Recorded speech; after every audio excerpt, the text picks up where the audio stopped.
Let's make some gooey cinnamon rolls, perfect for Valentine's Day. I'll show you how to make the perfect dough, how to roll it in different shapes, and how to glaze it with colored cream cheese frosting. I'm Kat, and welcome to my channel. A lot of ingredients go into this recipe, so visit the description below, gather them up, and let's start baking. I'm using traditional yeast that needs to be mixed with warm milk between 100 and 110 Fahrenheit and a little sugar to proof. Always check the expiry date of your yeast and keep refrigerated. If you're using quick rise yeast, do a proof test with a little warm water and sugar as indicated on the label to ensure it's still active. You'll know the yeast is active if the mixture doubles after 10 minutes.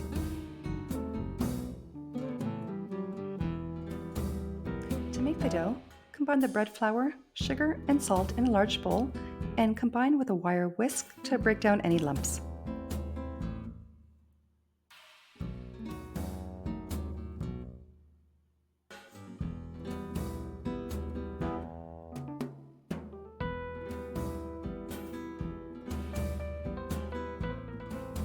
Make a well in the center and add the yeast, whisked eggs, and softened butter. We're basically making a brioche dough that you can use to make donuts as well. You can also use the dough setting on a bread machine if you don't want to do this step by hands.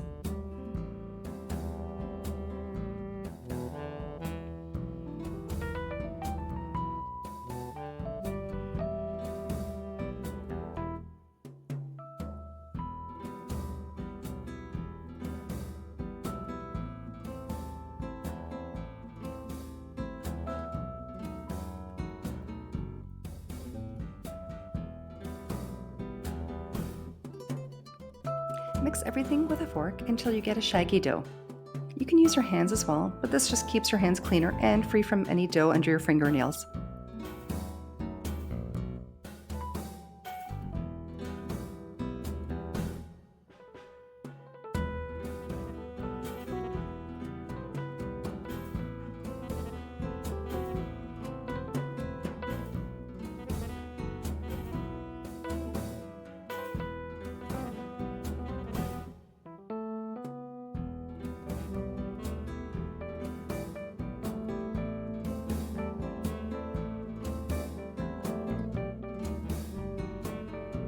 I always knead the dough first in the bowl until the dough comes together.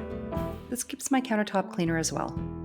If you find the dough too dry, add a little bit of milk, about a tablespoon. It really depends on the type of flour and your environment, which may be drier or more moist. It's better to have a softer dough than one that's too dry.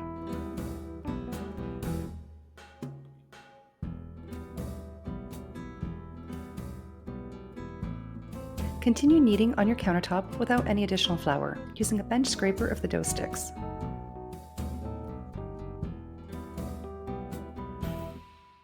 Cover the dough in plastic wrap and a tea towel over top.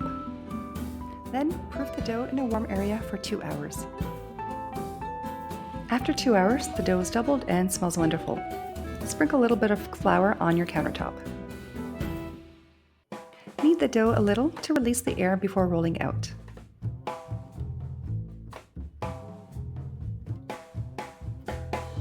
Roll out the dough into a 15 by 22 inch rectangle. Spread the softened butter evenly over top, leaving a ½ inch on all sides.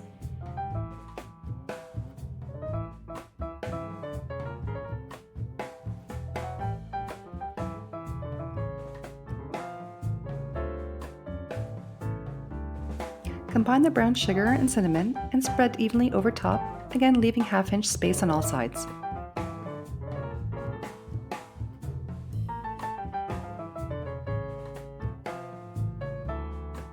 Press a mixture into the dough with a rolling pin.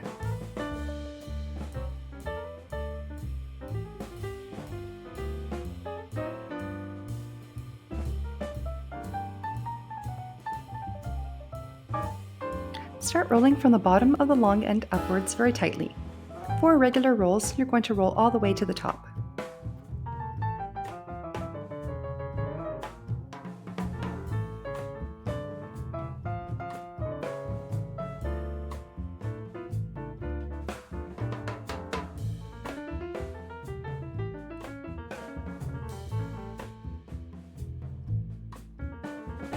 I'm dividing my dough in half so that I can show you two ways to roll the dough, both regular and heart-shaped.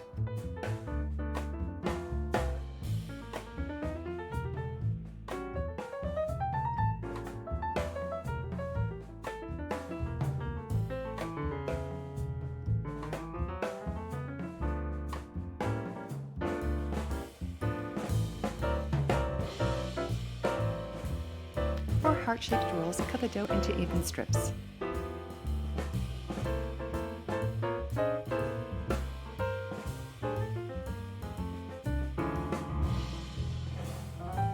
I'm rolling both ends towards the middle of each strip, and whatever sugar mixture comes off, just spread it back on top.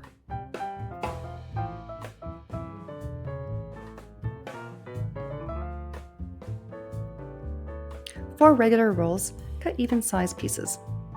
This recipe makes 12 large cinnamon rolls or 12 mini rolls by dividing the dough in half, always rolling up from the longer side.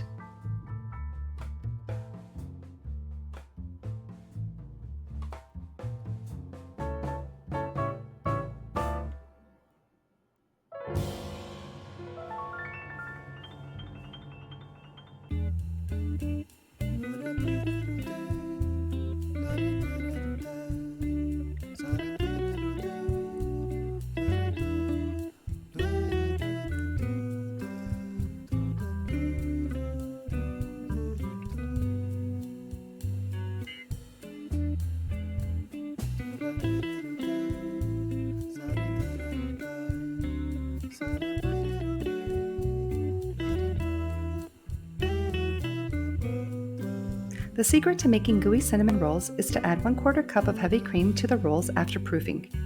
When the rolls bake, the cream heats up the sugar and makes a caramel sauce, which is the gooey part. You can omit this step if you want drier rolls.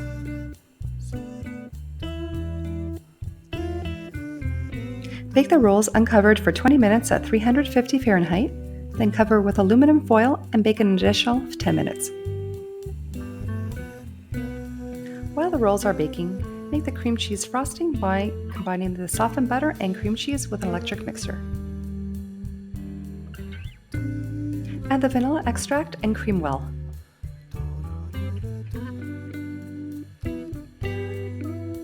Add the sifted icing sugar and cream well in between batches.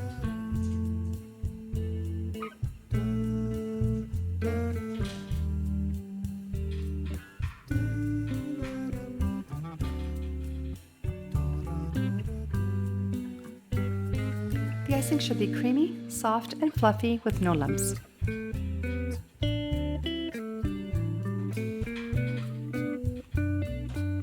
baked cinnamon rolls are doubled in size and smell wonderful. Spread the icing evenly over top while the cinnamon rolls are still warm.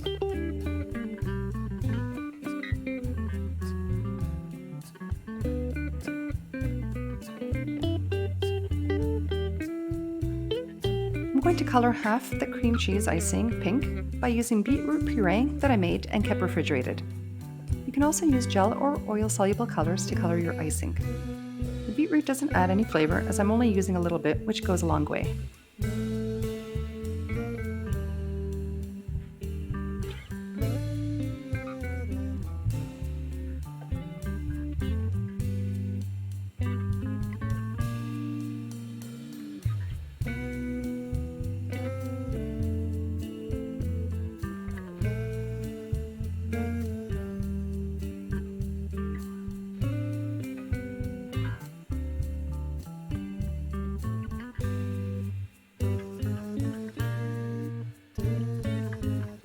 Cinnamon rolls are complete. It's taste test time. These cinnamon rolls are fluffy, pillowy soft with just the right amount of sweetness and the gooiness in the center, which you can see at the bottom of the rolls and at the bottom of the pan. They're reminiscent of Cinnabon, but better because, well, of course, they're homemade.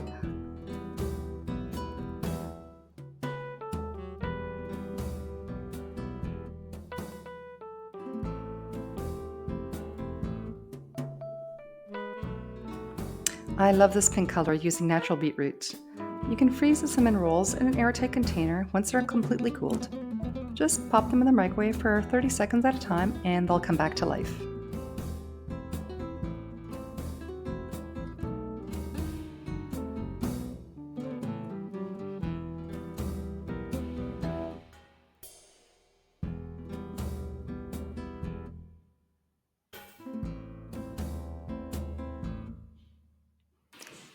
Thank you for watching. I hope you enjoyed this tutorial and wishing you all happy Valentine's, whether you're celebrating with someone special or just on your own.